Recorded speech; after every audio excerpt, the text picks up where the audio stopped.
A little bit more of a practical question, Jonathan, that kind of came in was who can be an AML officer? Now, from an AML officer, I would interpret that as a money laundering reporting officer. So, as I would call it, the big dog in the firm in the AML compliance world. And kind of what does that role entail in reality and practical terms?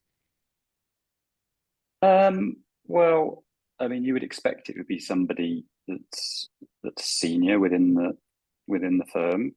I mean, it wouldn't necessarily have to be a partner or director, but you would expect that they would be head of something, and be have the clout within the firm, and um, to be able to drive policy. I mean, of course, we've got two separate money laundering officers that roles that have to be in place. It's the reporting officer who does the who fields the internal suspicious activity reports, and then, if necessary, liaises with the authorities.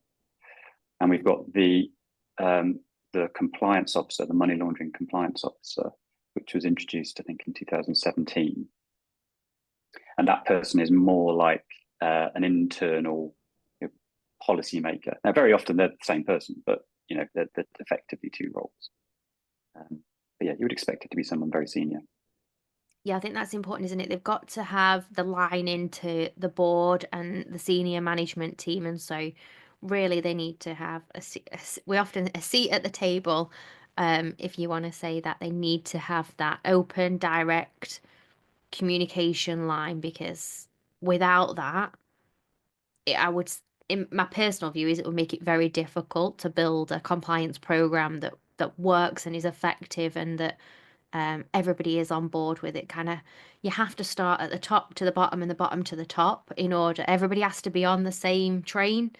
Otherwise, it's very difficult. So I think that's a super important point.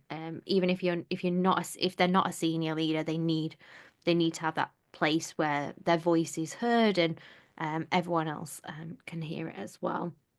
I've seen it Um, quite work quite well for those roles to be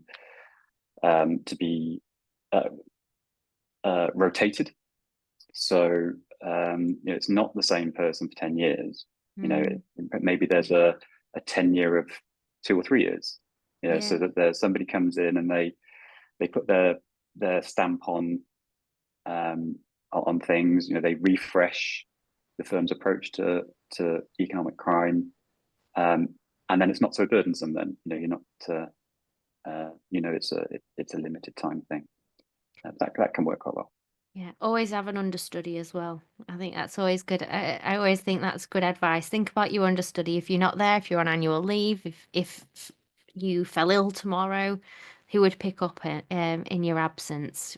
Never know what tomorrow is going to bring. So making sure there's always more than one person as well who is skilled and equipped and can kind of take that on.